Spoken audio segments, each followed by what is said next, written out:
వేద పండితులచే శుభకార్యాలు పూజలు హోమాలు జాతకాలు ఆఫీస్ పూజలు చేయించుట కొరకు పూజారీస్.com. నమస్కారం, నేను మీ జాహ్నవి. మనతో ఉన్నారు ప్రముఖ జ్యోతిష్య వాస్తు పండితులు, ప్రముఖ ఆధ్యాత్మికవేత్త, అగ్ని ఉపాసకులు, భారతీ శంకరపీఠ వ్యవస్థాపకులు, వేద స్మార్త జ్యోతిష్య ఆగమ ధర్మశాస్త్ర ప్రతిష్టాంత పండిత వర్యులు బ్రహ్మశ్రీ అన్నవరపు తిరుపతి మూర్తి అవధాని గురువు గారు. నమస్కారం గురువు గారు. ఓం శ్రీ మహాగణాధిపతయే నమః. గురువుగారు, శివుడు భోలా శంకరుడు అంటారు. ఆ పరమశివుణ్ణి కోరుకున్నంత మాత్రం చేతే అన్నీ లభిస్తాయి అంటారు. అయితే ఎంత అన్ని మనం జస్ట్ కోరుకున్నా ఇచ్చినా సరే మనం చేయవలసిన కొన్ని క్రతువులు అంటూ కొన్ని క్రియలు అంటూ కొన్ని ఉంటాయి కదా. అయితే పరమశివుడి ప్రీత్యర్థం మనందరం కూడా అసలు ఏ విధి విధానాల ప్రకారం ఆ శివుణ్ణి పూజించడం వల్ల, కోరుకోవడం వల్ల మనకి అన్ని సుఖాలు లభిస్తాయంటారు. ఒక చక్కటి పరిహారం చెప్పరా? ఓం కైలాస శిఖరే రమ్యే శంకరస్య శివాలయే దేవతాస్తత్ర మోదంతి తన్మే మనఃశివ సంకల్పమస్తు. కైలాస శిఖరావాసా హిమవద్గిరికన్యయా నీలకంఠం త్రినేత్రం చ తన్మే మనఃశివ సంకల్పమస్తు. భూమి మీద ప్రతి మానవుడు ఆహారం దొరకక అలమటించకూడదు అనే ఒక ఉద్దేశ్యంతో 5 శివలింగాలు భూమి మీద ఉన్నాయండి. సాక్షాత్తు ఆది శంకరాచార్య స్వామి వారు యోగ మార్గంలో కైలాసం వెళ్ళి పార్వతీ పరమేశ్వరుని స్తుతించగా 5 స్ఫటిక శివలింగాలు ఇవ్వడం జరిగింది. చంద్రవంక కలిగి ఇంద్రుని నుంచి అమృతధార పడేటువంటి శక్తి కలిగినటువంటి 5 శివలింగాలు భూమి మీద ఉండటం జరిగింది. అందులో అత్యంత పరమ దుర్లభమైనటువంటిది, మన దర్శనానికి కూడా అదృష్టం ఉంటేనే మనం నోచుకోగలిగినటువంటిది కేదార్నాథ్. ఆ కేదార్నాథ్లో దాన్ని మౌక్తిక ధామం అంటారమ్మా. ఏంటిది? మౌక్తిక ధామం, ముక్తి క్షేత్రం. అక్కడ ఆ శివలింగం ఉంది. ఒకటి ఈ 5 ఒకటి అక్కడ ఉంది, ఒకటి నేపాల్లో ఉంది, ఒకటి శృంగేరిలో, ఒకటి కంచిలో, ఇంకోటి చిదంబరంలో ఉన్నాయి. అక్కడ ఉన్నటువంటిది మౌక్తిక క్షేత్రము అంటారు. అందుకని 6 మాసాలు పూర్తిగా కప్పబడిపోతుంది. 6 మాసాలు మాత్రమే మనకు దర్శన భాగ్యం లభ్యమవుతుంది. ఆ 6 మాసాలలో కూడా అనేక రకమైనటువంటి ఇబ్బందులు కలుగుతుంటాయి. దర్శనానికి అన్ని ఇబ్బందులు, ప్రమాదాలు వచ్చి నానా రకాల ఆటంకాలు. గౌరీ కుండు వరకు వెళ్ళి కూడా దర్శనం చేసుకోలేక బయటికి తిరిగి వచ్చేసిన వాళ్ళు ఎంతోమంది ఉంటారు. పైకి వెళ్ళి కూడా దర్శనం చేసుకోవడానికి అవకాశం లేక వచ్చేసిన వాళ్ళు ఎంతోమంది ఉంటారు. ఆ దర్శన భాగ్యమే ఒక మహాభాగ్యం, యోగం. అటువంటిది మనకు ఈ శ్రావణ మాసంలోనే ఉందమ్మా. ఎంతో యోగం ఉండాలి. అలానే మనకు పంచాంగంలో చెప్పబడినటువంటి తిథి వార నక్షత్ర యోగ కరణాలు చెప్పబడతాయి. ఆ యోగ కరణాలలో కొన్ని యోగాలు ఎంతో ఉత్కృష్టం ఉంటే కానీ కలిసి రావు. అటువంటిది శ్రావణ అమావాస్య, సోమవతి అమావాస్య, సోమవారం రోజునాడు రావడం సోమవతి అమావాస్య. ఆ రోజునాడు శివయోగంతో కలిసి రావటం అనేటువంటిది సామాన్యమైన విషయం కాదు. దర్శన భాగ్యం కలిగినా కలగకపోయినా అక్కడికి వెళ్ళి తీరాలని చెప్పి లక్షలాది మంది ప్రయత్నాలు చేస్తూ ఉంటారు. ఏదో ఒక రకంగా కనీసం గౌరీకుండుగానే వెళ్ళాలి, యోగం ఉంటే పైకి వెళ్ళి నమస్కారం చేసుకోలేదంటే పైకి వెళ్ళినా కిందకు వచ్చేయాలి అనే ఒక సంకల్పంతో వెళ్తూ ఉంటారు. ఏమాత్రం అవకాశం ఉన్నా సోమవతి అమావాస్య రోజు నాడు కేదార్నాథ్ వెళ్ళి ఆ స్వామివారి దర్శనం చేసుకోవటమా, లేదంటే కేదార్నాథ్ క్షేత్రానికి వెళ్ళి తిరిగి రావటం అనేటువంటిది జన్మ చరితార్థం. అంటే నా ఈ 40 సంవత్సరాల జీవితంలో అటువంటి రోజు నేను చూడాల. మరలా నేను బ్రతుకుండగా చూస్తానే రోజు నాకైతే తెలియదు. కనుక ఏది ఏమైనప్పటికీ కూడా ఈ యొక్క అమావాస్య రోజు నాడు సోమవతి అమావాస్య శివయోగం కలిగి మఘానక్షత్రంతో కూడి వచ్చింది కనుక ఎట్టి పరిస్థితులలో కేదార్నాథ్ వెళ్ళి ఆయన దర్శనం చేసుకుని రావాలి. అక్కడ నేను మహాలింగార్చన చెయ్యాలి అనేటువంటిది సంకల్పం చేసుకోవడం జరిగిందమ్మా. ఎందువల్లనంటే జన్మాభ్యాసాతు జన్మ ప్రభృతి ఏతక్షణ పర్యంతం.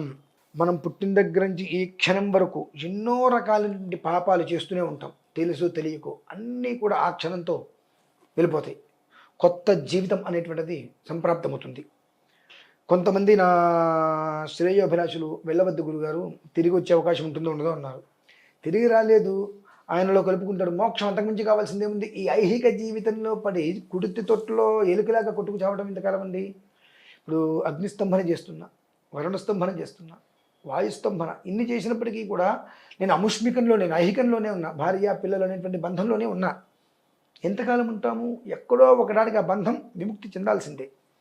ఆ చెందేటువంటిది ఎలాంటి కష్టము లేకుండా చెందాలి అంటే, మన తదనంతరం కుటుంబానికి ఎలాంటి ఇబ్బందులు లేకుండా చెందాలంటే ఒక మోక్షం కావాలి. దాన్నే మౌక్తిక ధామం అంటారు. ముక్తి అనేటువంటిది కలుగుతుంది, అక్కడికి వెళ్తే చాలు. అటువంటి రోజు ఈ శివయోగంతో కలిసి వచ్చినటువంటి పర్వదినం అమావాస్య. అంటే వెళ్ళొచ్చిన వాళ్ళు కూడా ఉన్నారు కాబట్టి కొంతమందికి అది సాధ్యమే, అసాధ్యం ఆ రోజు నాడు, ఆ రోజుకి ప్రత్యేకత గురించి చెప్తున్నాను. ఇప్పుడే కదా గురువు గారు కేదార్నాథ్కి మొన్న కొంతమంది వెళ్ళి ఇరుక్కుపోయి చాలా ఇబ్బందులు పడి వెనక్కి రాలేక నానా ఇబ్బందులు పడ్డారు. కొంతమంది ఫోన్ చేస్తే వాళ్ళకి కొన్ని చెప్పాము, ఏదో చేసుకున్నారు, ప్రశాంతంగా బయటికి వచ్చేసేసారు, వేరే విషయం. కానీ అమావాస్య రోజు నాడు జరగబోయే విషయం గురించి నేను మీకు వివరిస్తున్నానమ్మా. అంటే ఆ రోజు నాడు దర్శనం కోసం ఎన్ని లక్షల మంది ప్రయత్నాలు చేస్తున్నారు, ఎటు నుంచి ఎవరికి ఏ అవకాశం ఉంటే ఆ అవకాశమైన ప్రయత్నాలు చేసుకుంటూ వస్తున్నారు. ఎందువల్లంటే ఈ జన్మలో ఆ రోజు నాడు కనీసం కేదార్నాథ్ క్షేత్రంలో అడుగుపెట్టినా చాలు. ఎందుకు వచ్చిందంటే ఈ విషయము, దీనికి కొన్ని వేల సంవత్సరాల చరిత్ర ఉందమ్మా. చరిత్ర ఒకటి ఉంది, కొన్ని వందల సంవత్సరాల నుంచి ఆచరణ ఒకటి ఉంది. ఇందాక ఒకటి చెప్పా, ఎవరికి కూడా భుక్తి అంటే అన్నం అనేటువంటిది లేక ఎవరు కూడా అలమటించకూడదని ఒక ఉద్దేశంతో 5 శివలింగాలు వచ్చినాయి, అందులో మౌక్తిక ధామం అక్కడ. ఆ రోజు నాడు ఎవరైతే కేదార్నాథ్ క్షేత్రంలో అడుగు పెడతారో వారు కంచి తిరిగి వచ్చిన తర్వాత వారు తుది శ్వాస విడిచేలోపు 11,000 మందికి అన్నం పెట్టగలిగే భాగ్యం కలుగుతుంది. 11,000 మందికి అన్నప్రసాద వితరణ చేయగలిగే భాగ్యం వాళ్ళకి ఆ భగవంతుడు ఇస్తాడు, అక్కడికి వెళ్ళి వచ్చిన వాళ్ళకి. అంటే అప్పుడు దాని అర్థం ఏమిటంటే, 1,00,000 మంది వెళ్తే ఎన్ని కోట్ల మందికి అన్నం దొరుకుతుందమ్మా? అంటే ఒక్కొక్క మనిషి 11,000 మందికి అన్నం పెట్టే భాగ్యం ఆయన ఇస్తున్నాడు అంటే, అప్పుడు 1,00,000 మంది వెళ్ళి అక్కడికి వెళ్ళి వచ్చారు అంటే ఎన్ని కోట్ల మందికి అన్నం తినే భాగ్యం కలుగుతుంది. అంటే ఏంటంటే సమృద్ధి అనేటువంటిది ఎప్పుడూ కూడా వృద్ధిగానే ఉండటానికి మూలం అనేటువంటిది ఏదో ఒకరోజు భగవంతుడు ఇస్తాడు. ఆ రోజు మనకి ఈ శ్రావణ మాసంలో మనందరి భాగ్యోదయముచే, మనందరి యొక్క అదృష్టముచే శ్రావణ అమావాస్య, సోమవతి అమావాస్య, సోమవారంతో కూడి వచ్చింది. మఘా నక్షత్రము, శివయోగం, ఈ 5 కలిసి రావడం అనేటువంటిది జన్మల యోగంగా భావించి ప్రతి ఒక్క మనిషి అక్కడికి వెళ్ళటం, కానీ దర్శనం చేసుకోకపోయినా అక్కడ పాదం అలా తాకిచ్చి రావడం అనేటువంటిది ఒక యోగం అమ్మ. దానికైతే ఏదైతే అది అవుతుందని చెప్పి మేమైతే సంకల్పం చేసుకున్నాము. మీరు వెళ్తున్నారు, ఎట్టి పరిస్థితుల్లో ఆ రోజునాడు అక్కడ పైన ఉండాలి. ఇంకా భగవంతుడు అనుగ్రహించాడు, అక్కడ మహాలింగార్చన చేసుకోవాలి, శ్రీచక్రార్చన చేయాలనేటువంటిది కోరిక. ఆ 2 నేను లైవ్ ఇస్తా.